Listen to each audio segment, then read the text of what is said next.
El maná desciende del cielo, pero está en ti y en mí recoger nuestra porción. El día de hoy tenemos a nuestro querido pastor Rolando Vega con el tema El poder de la palabra, basado en Juan 5:39. Pastor Rolando Vega, el tiempo es suyo. Adelante. Muchas gracias. Quiero comentar que en la palabra en la Biblia eh, tiene varios términos en los idiomas originales. Es decir, en el Antiguo Testamento se usa la palabra dabar, que se traduce como palabra, y en el Nuevo Testamento se usan la palabra logos y la palabra rema. Estos términos tienen significados importantes para nuestra vida espiritual. Comienzo diciendo algo de la palabra dabar. Es la palabra que se utiliza para describir lo que Dios hace, porque cuando Dios habla, su palabra tiene poder de hacer, no solamente es algo audible, pero tiene poder. Es un concepto que en la mentalidad hebrea es fácil de entender, probablemente en la nuestra no, pero en el idioma original, dabar es eso. Por ejemplo, cuando Dios hizo todo en la creación, el poder de su palabra condujo los hechos de la creación. Con el poder de su palabra, Él trajo a la existencia lo que no existía. Nosotros podemos crear, entre comillas digo crear, pero lo que nosotros los seres humanos creamos realmente es que transformamos. Podemos crear una computadora, podemos crear un vehículo, podemos crear un cohete, podemos crear un sistema. Todo lo que nosotros creamos parte de materia preexistente, pero no podemos crear de la nada. Esa creación ex nihilo o de la nada, solamente Dios puede crear. Su poder es capaz de crear de la nada. No había nada y el Señor trajo los animales, la luz, los astros, etcétera. Entonces, ese poder es incomparable porque es capaz de traer de la nada. Por otro lado, es un poder que transforma. Aquí quiero invitarles a que veamos en la Biblia, Isaías capítulo 55, este poder de la palabra de Dios. Dice aquí en una expresión del profeta Isaías, en el capítulo 55, el versículo 10 y 11, porque como desciende de los cielos la lluvia y la nieve, y no vuelve allá, sino que riega la tierra y la hace germinar y producir y da semilla al que siembra y pan al que come, así será mi palabra que sale de mi boca, no volverá a mí vacía, sino que hará lo que yo quiero y será prosperada en aquello que la envié. Esta expresión es muy importante porque nos dice que el poder de la palabra no es estéril.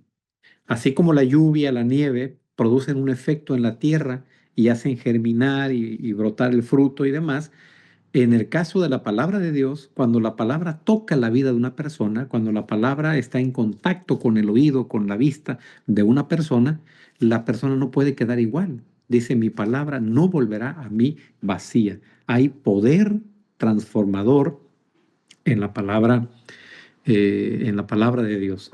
Y también quiero comentar que en el Nuevo Testamento la palabra logos se usa, por ejemplo, en Juan 1:1. Si ustedes pueden acompañarnos, San Juan capítulo 1, versículo 1, el texto allí habla acerca de Jesús, pero lo hace en términos de la palabra. Dice, en el principio era el verbo, la palabra. Y el verbo, la palabra, era Dios, y el verbo, la palabra, era con Dios. Quiere decir que la palabra es Jesús también. La palabra es Dios. Jesús es la palabra encarnada. La Biblia es la palabra inspirada, la palabra escrita. Cuando nosotros vemos la Biblia y entendemos que es un reflejo de Jesús, lo entendemos en San Juan 5:39. Ese texto, que es una expresión básicamente de nuestro Señor Jesús, en el Sermón de la Montaña. San Juan capítulo 5 versículo 39 dice, escudriñad las escrituras, porque a vosotros os parece que en ellas tenéis la vida eterna, y ellas son las que dan testimonio de mí.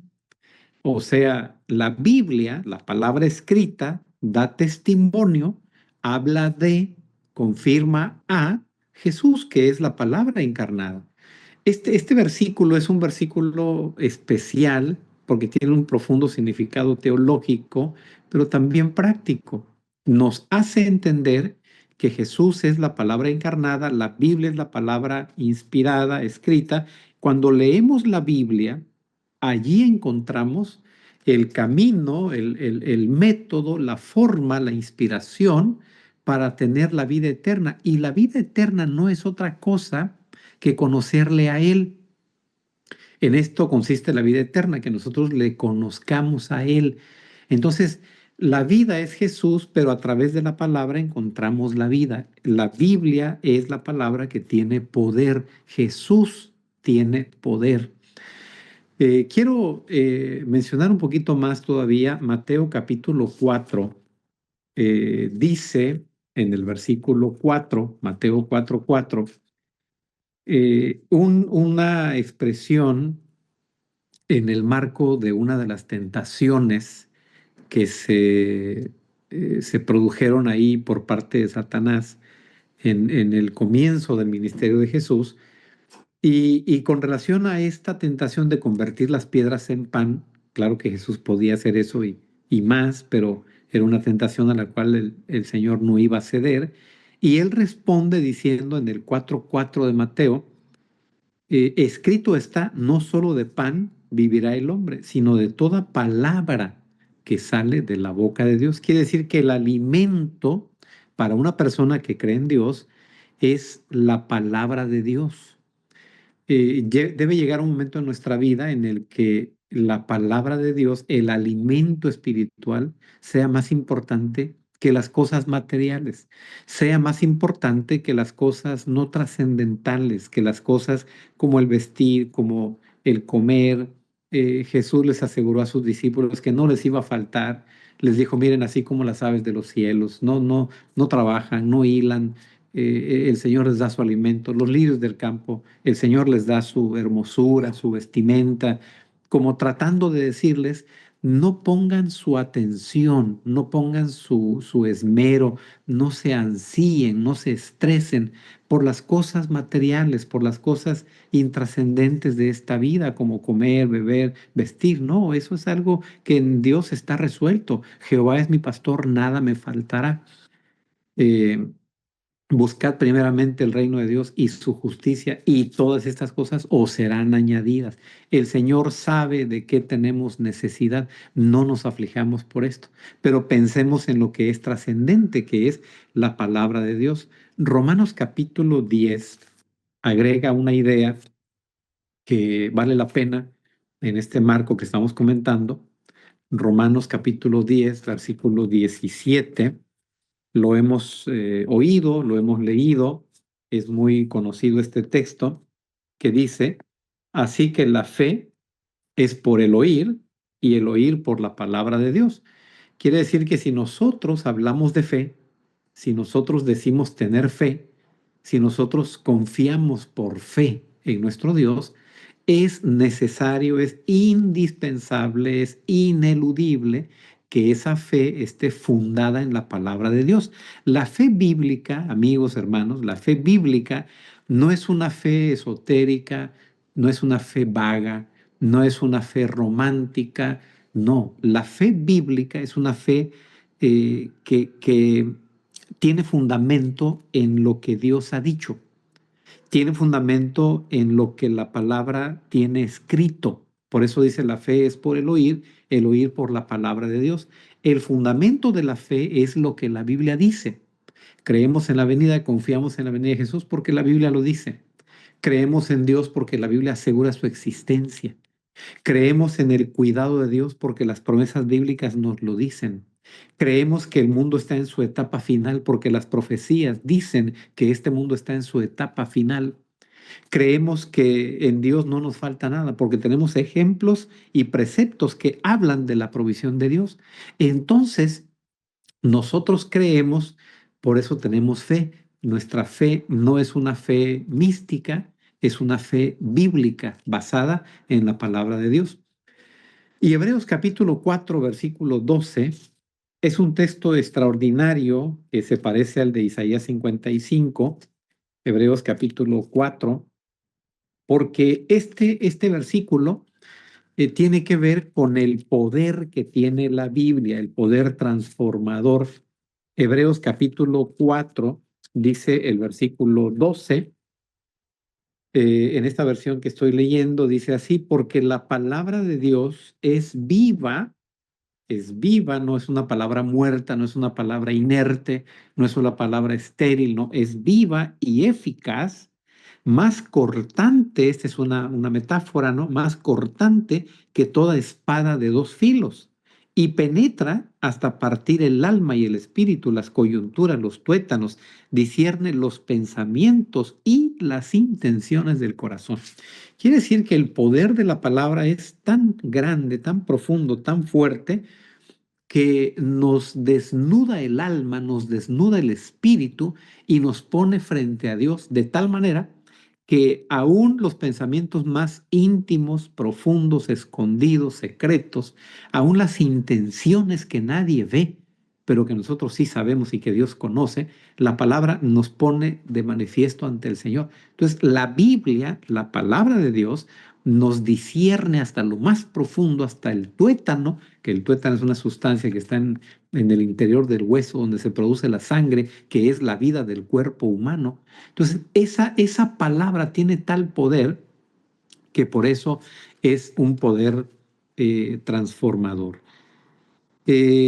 Dos versículos últimos, San Juan capítulo 6, versículo 63, nos anima también en ese sentido de mirar cuánto puede hacer el poder de la palabra de Dios. San Juan capítulo 6, versículo 63, dice el texto, aquí lo tengo, San Juan 6, versículo 63, el espíritu es el que da vida, la carne para nada aprovecha, las palabras que yo os he hablado son espíritu y son vida. Si nosotros queremos que nuestra vida, nuestra existencia, nuestra realidad tenga espíritu, tenga vida, tenga poder, tenga capacidad, tenga permanencia, tenga relevancia, necesitamos leer la Biblia, necesitamos que la Biblia influya nuestra vida, nuestro entendimiento, nuestra fe, nuestras decisiones, nuestro diario vivir. El espíritu está en la palabra de Dios y la palabra es espíritu y es vida. Y entonces les comento unos aspectos finales. Quiero aquí decirles que la Biblia eh, tiene esa capacidad de la que tanto se habla hoy, que es la neuroplasticidad. A manera de ilustración, quiero mencionar que la neuroplasticidad es esa capacidad que tiene el cerebro de poder cambiar los pensamientos, de poder transformar la manera de ver la vida. Se habla mucho de eso hoy porque es una realidad que la gente necesita, el poder cambiar los pensamientos. La gente se deprime por el tipo de pensamientos que tiene, la gente está ansiosa por el tipo de pensamientos que tiene, la gente no logra lo que quiere, no logra sus metas, la gente se estresa, la gente vive mal, sus relaciones se descomponen por el tipo de pensamientos que tiene, por el tipo de sentimientos que le producen sus propios pensamientos. Pero la Biblia, en ese texto que nosotros leímos, pero vamos a leer otro, Romanos 12:2, nos asegura que tiene una capacidad transformadora. Ya los textos que leímos en Isaías dice que la palabra no volverá a mí vacía. En Hebreos 4 dice que es más penetrante que toda espada de dos filos. Pero Romanos capítulo 12 es muy específico en decir en el 12:2, no os conforméis a este siglo. Este siglo es una palabra que se traduce como siglo o mundo, a este siglo, a este mundo, sino transformaos por medio de la renovación de nuestro entendimiento, por medio de la neuroplasticidad, la capacidad de poder transformar el pensamiento, para que comprobéis cuál sea la buena voluntad de Dios, agradable y perfecta. Quiere decir que este concepto que está tan en boga de la neuroplasticidad es un concepto bíblico, ya ahí está escrito, que podemos ser renovados, transformados en nuestro entendimiento para comprobar cuál es la buena voluntad de Dios para nosotros. Cuando un médico nos ofrece una solución a una enfermedad y nos da una receta y nos da un tratamiento y ofrece o prescribe un medicamento, eso no sirve de nada hasta que no lo practicamos, hasta que no compramos la medicina, hasta que no la tomamos, hasta que no hacemos el tratamiento que nos dice. La Biblia es semejante. Si nosotros tenemos la Biblia y tenemos ahí la clave y tenemos la enseñanza y tenemos la fórmula, pero no la vivimos, entonces estamos en un proceso incompleto. Yo quiero animarles en esta mañana a que hagamos de la Biblia lo que Dios quiso que fuera. La Biblia dice, lámpara es a mis pies tu palabra y lumbrera a mi camino. Y si la Biblia llega a ser una luz en nuestro camino, en nuestra vida, seguramente nuestra vida tendrá mayores bendiciones, tendrá mayor seguridad, tendrá mayor satisfacción, tendremos mayor salud integral y todo lo que hemos deseado cuando vivamos a la luz de lo que la Biblia enseña. Que el Señor nos bendiga y que el poder transformador de la palabra del Señor sea una realidad en nuestra vida el día de hoy. Amén, amén. Dios nos ha dejado su palabra poderosa que creó el universo y que tiene el poder para volver a crear este corazón. Qué maravilloso. Transformarlo a su imagen y semejanza. Gracias, Pastor Rolando. Tremendo mensaje. Le voy a pedir que termine con una palabra de oración. Cariñoso Padre Celestial, te agradecemos, Señor, porque nos has dejado este regalo maravilloso de la Biblia. Gracias porque en ella encontramos el testimonio de Jesús, la biografía de Jesús, la versión más amplia, más autorizada de quién es Jesús y cuál es su obra y su significado. Y gracias, Señor, porque también en ella encontramos que hay espíritu y hay vida. Es el fundamento de nuestra fe, es la luz que alumbra nuestro camino, es la espada que transforma, que penetra hasta lo más profundo de nuestra alma y nunca vuelve a ti vacía, tiene poder transformador. Te pedimos, Señor, que nos des la capacidad, la decisión, el hábito, la voluntad, la fortaleza para ir a tu palabra todos los días, no solamente como un conocimiento bueno, como un conocimiento sabio, pero en algo, Señor, que sea transformador en nuestra vida, algo que podamos encarnar en nuestros hechos de todos los días y que nuestra vida pueda andar en luz, en la luz de tu palabra. Gracias por amarnos y bendecirnos con la Biblia. Oramos en el nombre de Jesús. Amén.